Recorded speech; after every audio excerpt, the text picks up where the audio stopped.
Pasca peristiwa G30S pada 1 Oktober 1965, Indonesia mengalami gejolak politik yang hebat. Soekarno, sang proklamator, berada di pusat badai. Meski China dan Uni Soviet adalah sekutu dekat Indonesia saat itu, Soekarno tidak meminta bantuan mereka. Mengapa? Apa yang sebenarnya terjadi di balik keputusan ini? Mari kita telusuri bersama.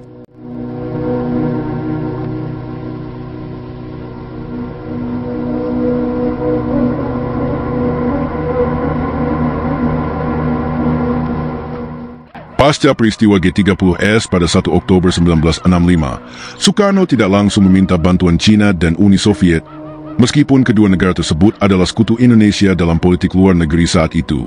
Ada beberapa alasan yang menjelaskan sikap Soekarno.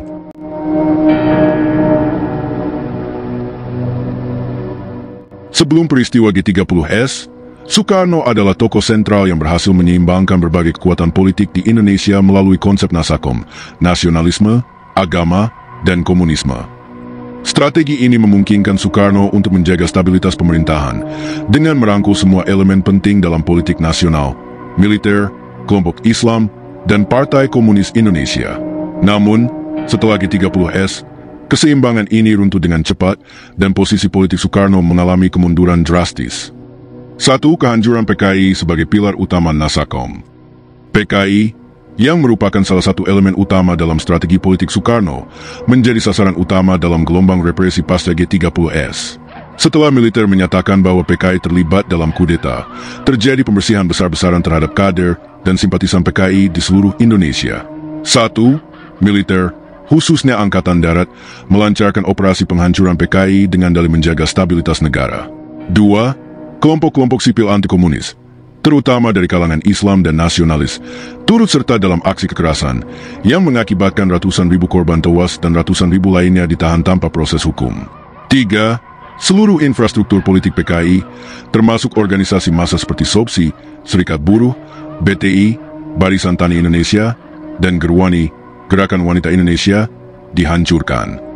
Hilangnya PKI berarti Soekarno kehilangan salah satu pilar utama kekuasaannya, yang sebelumnya menjadi penyeimbang dominasi militer.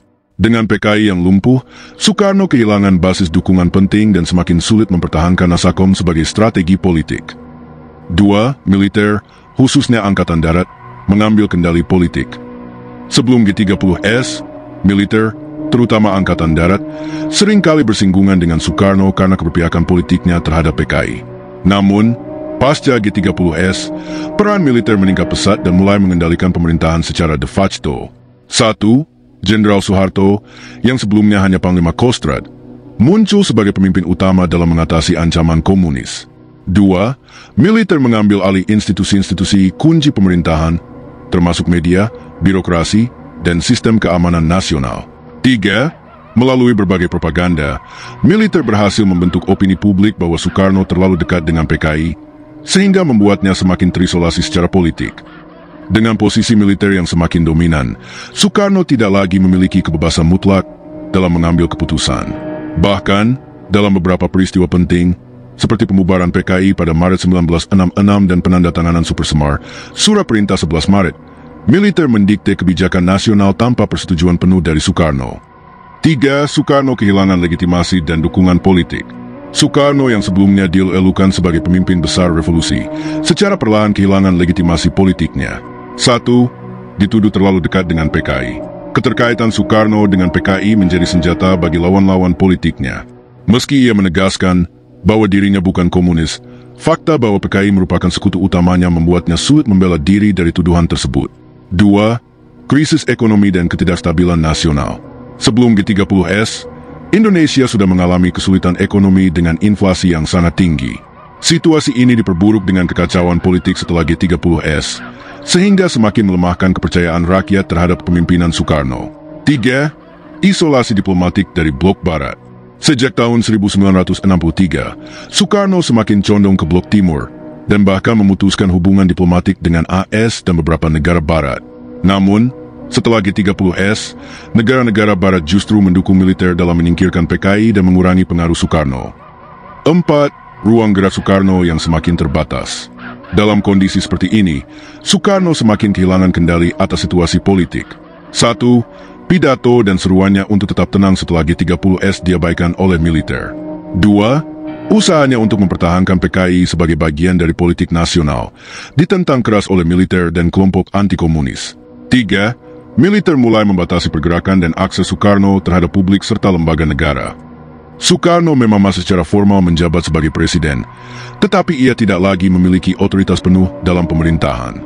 Dalam praktiknya, kendali negara telah beralih ke militer di bawah Soeharto, yang secara bertahap mengambil alih kekuasaan melalui mekanisme hukum dan politik. Setelah G30S, posisi politik Soekarno mengalami pukulan telak. Dengan hancurnya PKI, meningkatnya dominasi militer, menurunnya legitimasi politik, serta semakin terbatasnya ruang geraknya, Soekarno tidak lagi memiliki kekuatan untuk secara aktif mengambil keputusan strategis, termasuk meminta bantuan dari China atau Uni Soviet. Bahkan jika ia ingin melakukannya, militer sudah cukup kuat untuk menghalangi setiap langkahnya.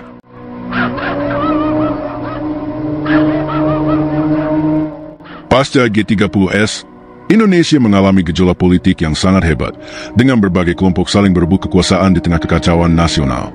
Kondisi ini membuat Soekarno semakin sulit mengambil langkah strategis, termasuk meminta bantuan dari China atau Uni Soviet. Ada dua faktor utama yang memperparah situasi politik domestik. 1. Pembersihan besar-besaran terhadap simpatisan PKI. Setelah G30S, terjadi gelombang represi dan kekerasan massal terhadap kader dan simpatisan PKI di seluruh Indonesia.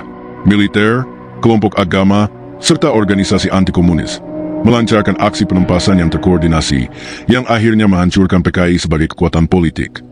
Skala dan pola pembersihan. 1. Operasi militer secara sistematis menargetkan kader PKI dan organisasi afiliasinya di seluruh Indonesia, terutama di Jawa dan Bali.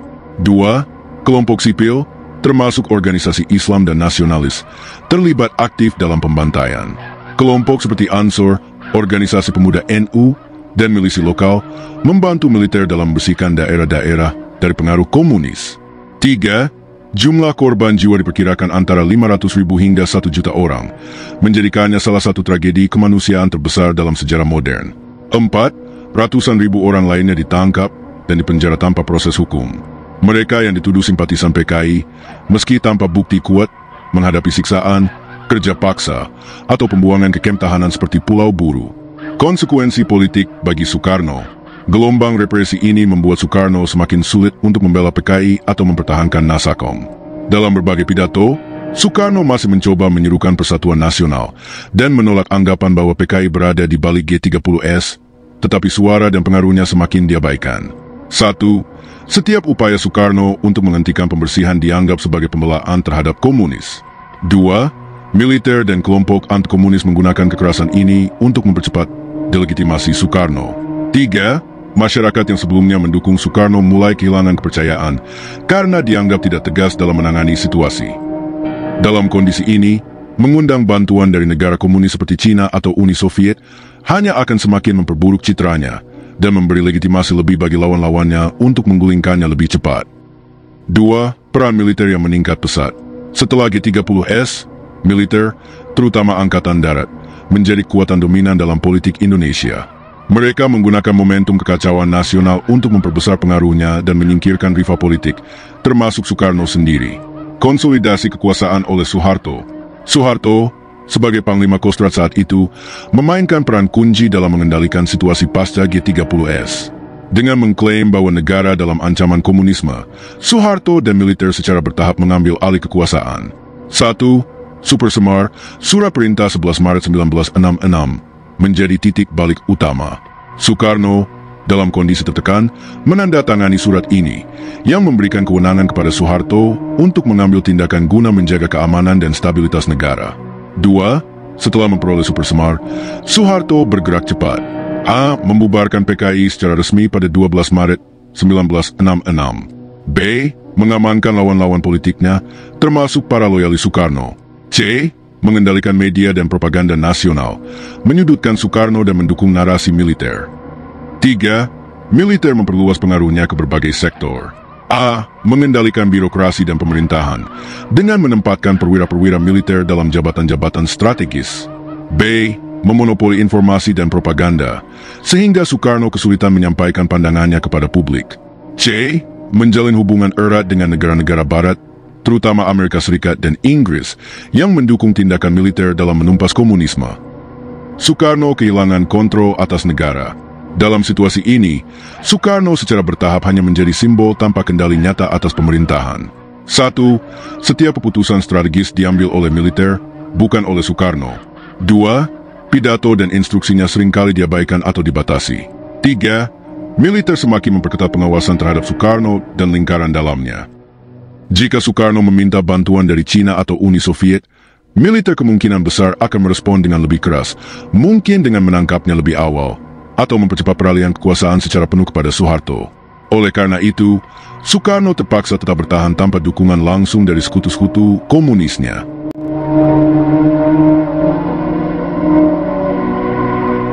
Pada tahun 1960-an, Perang Dingin berada dalam puncak tegangan, dan Indonesia menjadi salah satu medan pertempuran ideologi antara Blok Barat, Amerika Serikat, Inggris, dan sekutunya, dan Blok Timur, Uni Soviet, Cina, dan negara-negara komunis lainnya. Dalam konteks ini, Indonesia memiliki posisi strategis sebagai negara dengan populasi muslim terbesar dan sumber daya alam yang kaya, terutama minyak dan karet, yang sangat penting bagi ekonomi global.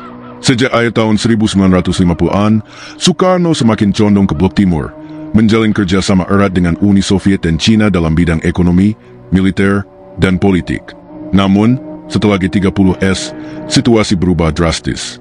Jika Soekarno secara terang-terangan meminta bantuan militer dari Cina atau Uni Soviet, Blok Barat dapat merespon dengan intervensi militer langsung, atau bentuk tekanan lain untuk menggagalkan pengaruh komunis di Indonesia.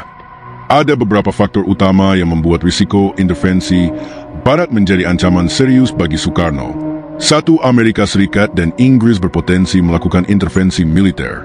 Ketakutan AS dan Inggris terhadap komunisme di Indonesia. Sebelum G30S, AS dan Inggris sudah sangat khawatir dengan kedekatan Soekarno dengan komunisme. Mereka menganggap Indonesia sebagai negara yang berpotensi jatuh ke tangan komunis, seperti yang terjadi di Tiongkok pada tahun 1949 dan di Kuba pada tahun 1959. 1. AS melihat Indonesia sebagai negara kunci dalam strategi perang dingin di Asia Tenggara. Jika Indonesia jatuh ke Blok Timur, maka seluruh kawasan, termasuk Malaysia, Filipina, dan Thailand, bisa ikut terpengaruh. Teori domino, yang menjadi doktrin utama kebijakan luar negeri AS saat itu, menyatakan bahwa jika satu negara jatuh ke komunisme, maka negara-negara sekitarnya juga akan ikut jatuh. 2. Inggris memiliki kepentingan besar di Asia Tenggara, terutama dalam mempertahankan stabilitas di Malaysia dan Singapura. Inggris khawatir bahwa gerakan pro-komunis di Indonesia bisa mengancam kepentingan mereka di wilayah bekas koloninya. Operasi rahasia Barat untuk melemahkan Soekarno dan PKI.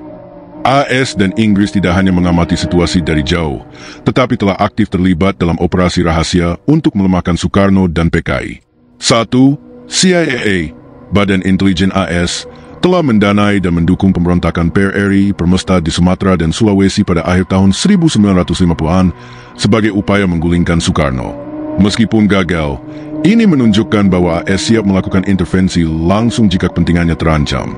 2. Pada tahun 1965, CIA secara diam-diam mendukung Angkatan Darat Indonesia dalam operasi pembersihan terhadap PKI. AS menyediakan daftar nama ribuan kader PKI kepada militer Indonesia untuk ditargetkan dalam operasi penumpasan. 3. Bantuan finansial dan logistik dari Barat mengalir kepada kelompok anti-komunis untuk memastikan bahwa kekuatan kiri tidak bisa bangkit kembali di Indonesia. Apa yang terjadi jika Soekarno meminta bantuan Blok Timur? Jika Soekarno secara terbuka meminta bantuan militer dari Cina atau Uni Soviet, AS dan Inggris bisa menganggap ini sebagai deklarasi perang ideologis dan alasan untuk melakukan intervensi lebih lanjut. 1. Skenario intervensi militer langsung. AS telah melakukan intervensi militer di berbagai negara untuk menggagalkan komunisme, seperti di Korea Selatan tahun 1950 hingga 1953, Guatemala tahun 1954, Iran tahun 1953, dan Vietnam tahun 1955 hingga 1975. Jika Soekarno mendapat dukungan militer dari Blok Timur, Indonesia bisa menjadi Vietnam kedua, dengan AS langsung mendukung militer Indonesia atau bahkan mengirim pasukan ke wilayah ini. 2. Skenario kudeta yang dipercepat. Dengan adanya dukungan lebih lanjut dari Barat, militer Indonesia di bawah Soeharto bisa mempercepat upaya penggulingan Soekarno dengan dalih bahwa ia membawa ancaman asing ke Indonesia. 2. Pengalaman krisis rudal Kuba tahun 1962 sebagai presiden. Salah satu contoh paling relevan yang bisa dijadikan preseden bagi respon AS terhadap Soekarno adalah krisis rudal Kuba pada tahun 1962. 1. Pada tahun 1962, Uni Soviet menempatkan rudal nuklir di Kuba yang hanya berjarak 145 km dari daratan AS. 2. AS menganggap ini sebagai ancaman eksistensial dan hampir melakukan perang nuklir dengan Uni Soviet. 3. Melalui negosiasi intens, Uni Soviet akhirnya menarik rudal-rudalnya untuk menghindari perang besar. Mengapa ini penting bagi Indonesia? 1. Jika Soekarno meminta bantuan militer dari Uni Soviet atau China, AS bisa menganggapnya sebagai ancaman langsung terhadap kepentingan mereka di Asia Tenggara. 2. AS bisa menggunakan pendekatan yang sama seperti di Kuba, yaitu dengan memberikan ultimatum atau bahkan melakukan intervensi militer untuk memastikan bahwa Indonesia tidak menjadi basis militer Blok Timur. Singkatnya, Indonesia bisa menjadi Kuba di Asia bagi AS, dan ini akan meningkatkan kemungkinan intervensi militer besar-besaran. 3. Dukungan Barat terhadap militer Indonesia. Setelah G30S, AS, Inggris, dan Australia secara aktif mendukung militer Indonesia untuk menumpas PKI dan melemahkan Soekarno. Dukungan ini mencakup berbagai bentuk. 1. Dukungan intelijen. AS dan Inggris memberikan informasi penting kepada militer Indonesia tentang simpatisan PKI dan lokasi para pemimpin komunis. 2. Bantuan logistik dan senjata. Meskipun tidak terang-terangan, Barat memastikan bahwa militer Indonesia memiliki sumber daya untuk menghabisi PKI tanpa hambatan besar. 3. Dukungan diplomatik. Negara-negara Barat secara sistematis membangun narasi bahwa tindakan militer Indonesia adalah upaya menyelamatkan negara dari ancaman komunisme. Jika Soekarno meminta bantuan dari Blok Timur, militer Indonesia akan semakin mendapat dukungan dari Barat untuk mempercepat penggulingannya. Ini bisa berujung pada 1. Peningkatan represi terhadap pendukung Soekarno dan kelompok pro-komunis. 2. Eskalasi kekerasan politik yang berpotensi berubah menjadi perang saudara antara pendukung Soekarno dan kelompok anti-komunis. 3. Intervensi terbuka dari Barat untuk memastikan bahwa Indonesia tidak jatuh ke Blok Timur. Pada puncak Perang Dingin, meminta bantuan militer dari Uni Soviet atau China bukan hanya akan semakin memperburuk posisi politik Soekarno di dalam negeri, tetapi juga akan meningkatkan risiko intervensi militer dari Blok Barat. Karena faktor-faktor ini, Soekarno tidak memiliki banyak pilihan selain menahan diri dan tidak meminta bantuan militer dari Uni Soviet atau China, meskipun secara ideologis ia lebih dekat dengan mereka.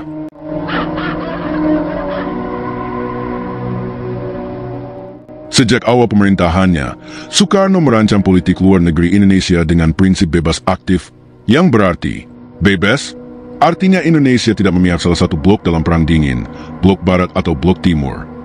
Aktif artinya Indonesia tetap berperan aktif dalam membentuk tatanan dunia, termasuk mendukung perjuangan negara-negara yang baru merdeka dari kolonialisme.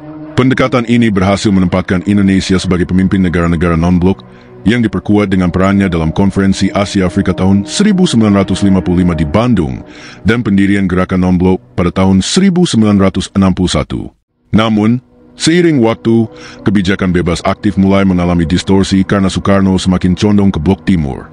Hal ini terutama terlihat setelah ia membentuk poros Jakarta-Peking Pyongyang-Hanoi yang menunjukkan kedekatannya dengan China, Korea Utara, dan Vietnam Utara, negara-negara yang berhaluan komunis.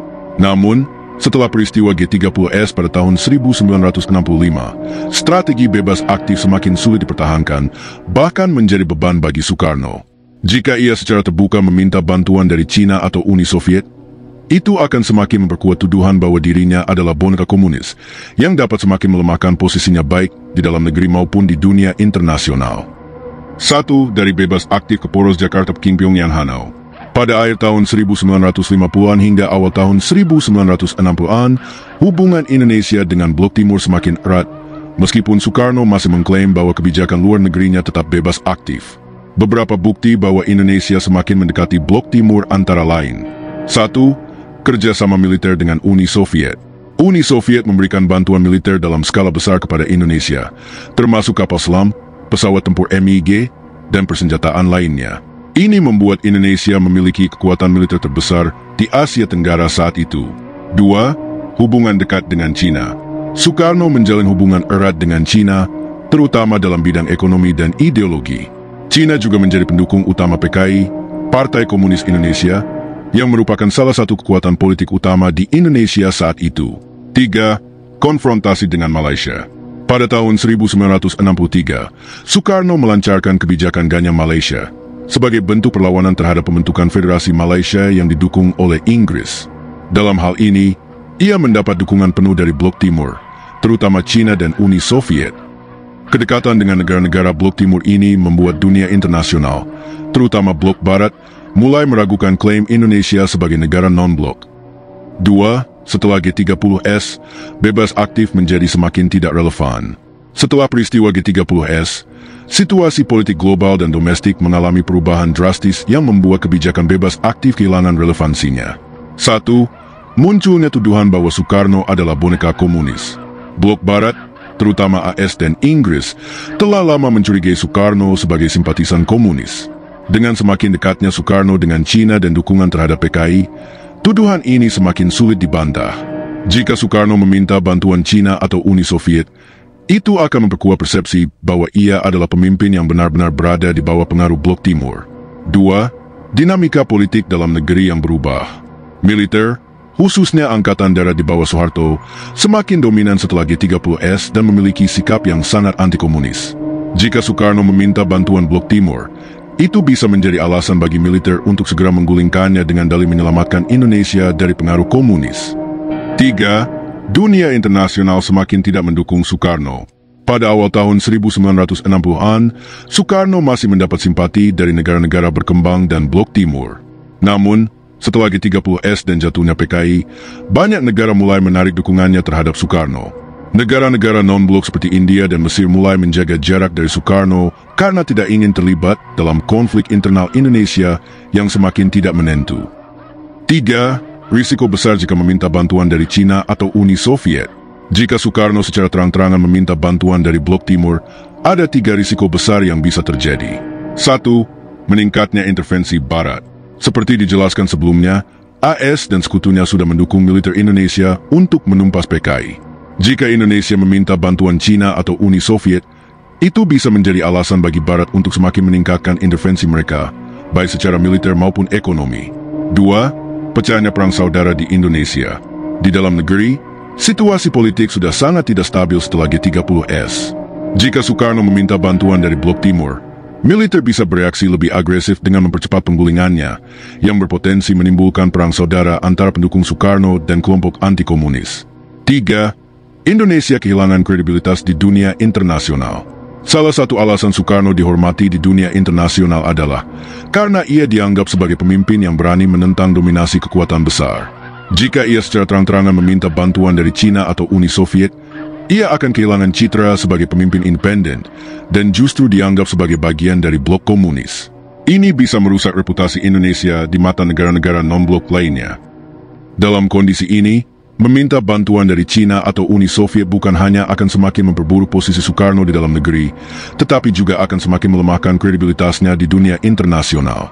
Oleh karena itu, Soekarno akhirnya tidak memiliki banyak pilihan selain menahan diri dan tidak meminta bantuan dari Blok Timur, meskipun ia sebenarnya lebih dekat secara ideologis dengan mereka.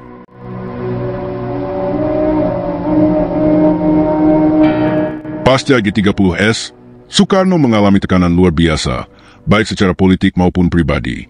Seiring dengan semakin melemahnya pengaruhnya di panggung politik, kesehatan fisik dan mentalnya juga semakin memburuk, yang pada akhirnya membuatnya semakin sulit untuk melakukan perlawanan terhadap militer yang mulai mengambil alih kekuasaan. Ada beberapa faktor utama yang mempercepat kemunduran kondisi Soekarno. 1. Kesehatan Soekarno yang mulai menurun.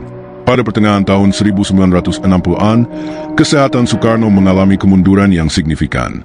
Beberapa laporan medis dan kesaksian dari orang-orang terdekatnya menyebutkan bahwa Soekarno menderita berbagai penyakit, termasuk gangguan ginjal yang serius. 1. Masalah ginjal.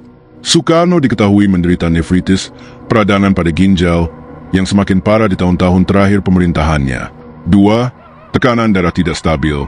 Situasi politik yang penuh ketegangan semakin memperburuk kondisi kesehatannya, dengan laporan bahwa ia sering mengalami tekanan darah tinggi dan kelelahan ekstrim. 3. Dampak psikologis dari tekanan politik. Soekarno dikenal sebagai pemimpin yang penuh energi dan karismatik, tetapi setelah G30S, Beban politik yang berat mulai memengaruhi semangatnya. Ia kehilangan banyak orang kepercayaannya, termasuk dari kalangan PKI, yang menjadi korban pembantaian pasca G30S. Kondisi kesehatan yang semakin menurun ini membatasi kemampuannya untuk bertindak tegas, termasuk dalam mencari dukungan dari negara asing seperti China atau Uni Soviet. 2. Sukarno semakin terisolasi secara politik. Setelah G30S, militer secara bertahap mulai membatasi ruang gerak Sukarno dan mengisolasinya dari para pendukungnya. 1. Militer mengontrol akses Sukarno ke publik. Setelah G30S, Sukarno tidak lagi leluasa berbicara di depan umum seperti sebelumnya. Pidato-pidato besar Sukarno yang membakar semangat massa mulai dibatasi.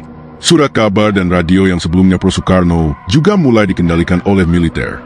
2. Para loyalis Sukarno dihabisi satu persatu. Banyak tokoh politik yang dekat dengan Sukarno ditangkap atau dibunuh oleh militer.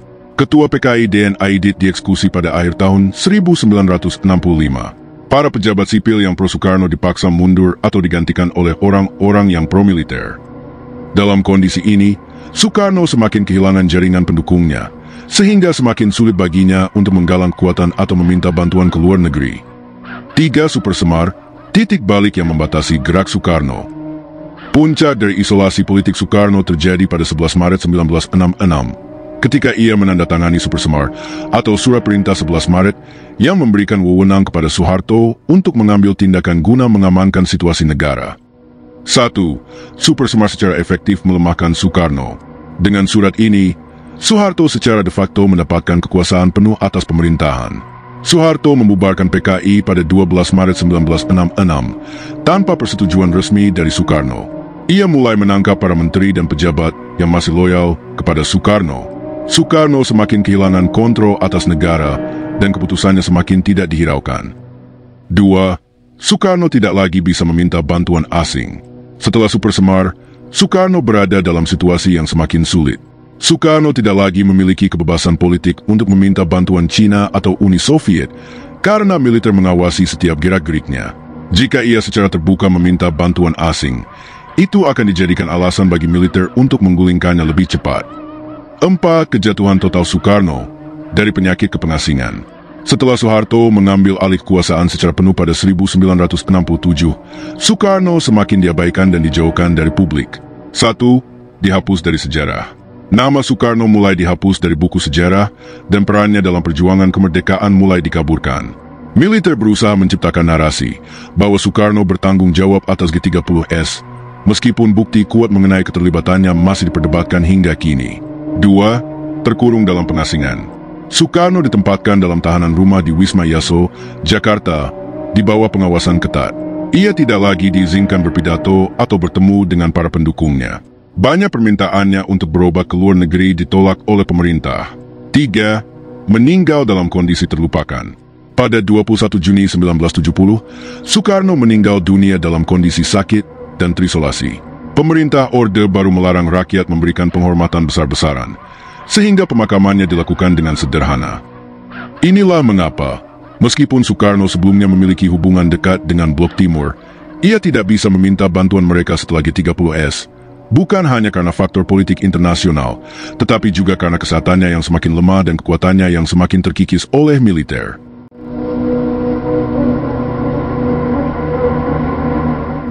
Meskipun situasinya semakin memburuk pasca G30S, Sukarno tetap berusaha mempertahankan posisinya dengan cara-cara politik dan diplomasi internal, alih-alih meminta bantuan dari China atau Uni Soviet.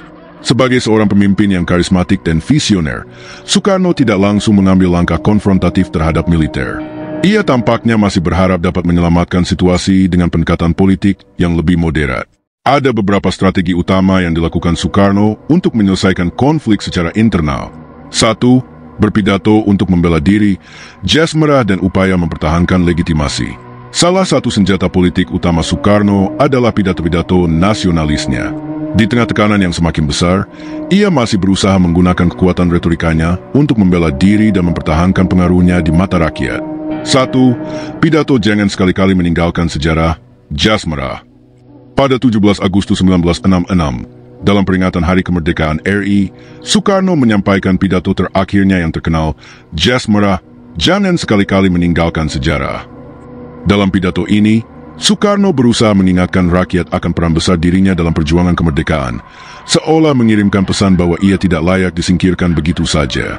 Ia juga mengingatkan bahwa Indonesia harus tetap berpegang pada cita-cita revolusi, bukan menyerah kepada tekanan asing atau kepentingan militer. 2. Pidato-pidato lainnya yang berusaha menjaga pengaruh.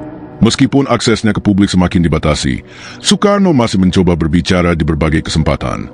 Ia menegaskan bahwa dirinya bukan bagian dari G30S dan menolak tuduhan bahwa ia mendukung PKI. Ia mengkritik militer yang mulai mengambil alih kekuasaan secara sepihak. Ia menyerukan persatuan nasional untuk mencegah perpecahan lebih lanjut. Namun, pengaruh pidato-pidato Soekarno semakin terbatas karena militer telah mengendalikan media dan informasi, sehingga suaranya tidak lagi memiliki dampak besar seperti sebelumnya. 2. Upaya menenangkan semua pihak, politik keseimbangan yang gagal. Sejak awal pemerintahannya, Soekarno menerapkan politik keseimbangan untuk menjaga berbagai kekuatan politik tetap harmonis dalam konsep Nasakom, nasionalisme, agama, dan komunisme. Setelah G30S, ia masih mencoba memainkan strategi ini, meskipun keseimbangan tersebut sudah runtuh. 1. Menegaskan sikap netralnya dalam G30S. Soekarno berulang kali menyatakan bahwa ia tidak terlibat dalam kudeta G30S. Ia menegaskan bahwa kejadian tersebut adalah persoalan internal Angkatan Darat, bukan pemberontakan PKI. Ia juga mencoba mendamaikan kelompok-kelompok yang berseteru, tetapi upaya ini tidak berhasil karena militer sudah mendominasi situasi. 2. Memerintahkan penghentian kekerasan terhadap PKI. Setelah G30S, Soekarno sebenarnya menolak tindakan kekerasan terhadap PKI dan menyerukan agar situasi dikendalikan secara damai.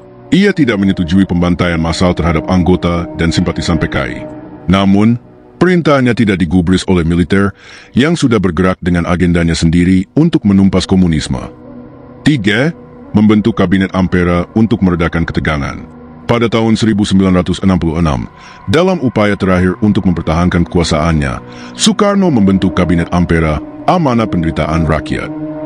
Ia mencoba menyeimbangkan kekuatan antara kelompok nasionalis, agama, dan sisa-sisa pendukung komunis. Namun, kabinet ini tidak efektif karena militer di bawah Soeharto sudah semakin mendominasi dan kabinet akhirnya hanya menjadi formalitas belaka.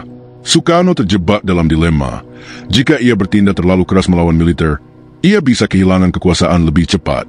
Tetapi jika ia diam saja, pengaruhnya akan terkikis perlahan. Pada akhirnya, strategi politik keseimbangan yang dulu menjadi kekuatannya justru gagal menyelamatkannya dari kejatuhan. 3. Menolak perang saudara, menghindari eskalasi konflik. Soekarno mungkin menyadari bahwa meminta bantuan Cina atau Uni Soviet akan memperburuk keadaan. Jika ia melakukannya, ada kemungkinan Indonesia akan terjerumus ke dalam perang saudara yang lebih besar. 1. PKI sudah terlalu lemah untuk melawan. Setelah G30S, PKI hancur total dengan ratusan ribu anggotanya dibunuh atau dipenjara.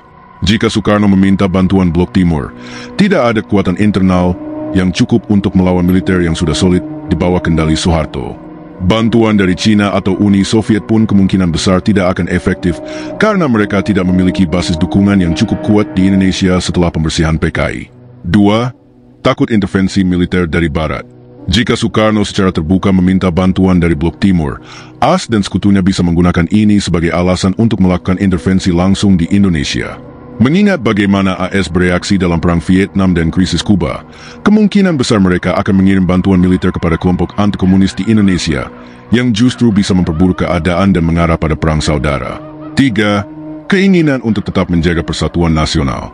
Soekarno adalah seorang nasionalis sejati yang selalu menempatkan kesatuan Indonesia di atas segalanya. Jika ia meminta bantuan asing dan perang saudara terjadi, Indonesia bisa terpecah belah seperti yang terjadi di banyak negara lain selama Perang Dingin. Oleh karena itu, Soekarno lebih memilih untuk tetap berada di jalur diplomasi internal, meskipun akhirnya strategi ini gagal menyelamatkannya. Meskipun situasi semakin buruk bagi dirinya, Soekarno tetap berusaha menyelesaikan konflik secara internal dan menolak meminta bantuan dari Cina atau Uni Soviet.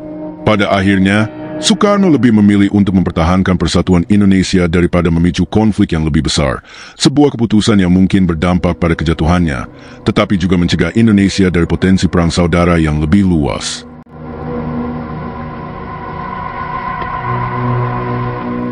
Pada akhirnya, Soekarno tidak meminta bantuan Cina atau Uni Soviet karena kombinasi faktor politik, risiko intervensi Barat, dan kondisi kesehatannya yang memburuk. Keputusannya ini mungkin mempercepat kejatuhannya, tetapi juga mencegah Indonesia dari perang saudara yang lebih luas. Soekarno jatuh pada tahun 1967 dan Soeharto mengambil alih kekuasaan, mengakhiri era Orde Lama. Bagaimana pendapat kalian tentang keputusan Soekarno? Apakah kalian setuju dengan analisis ini? Jangan lupa like, share, dan subscribe untuk lebih banyak konten sejarah yang mendalam. Sampai jumpa di video berikutnya. Jangan lupa cek video lainnya di channel ini untuk lebih memahami sejarah Indonesia dan dunia. Terima kasih telah menonton.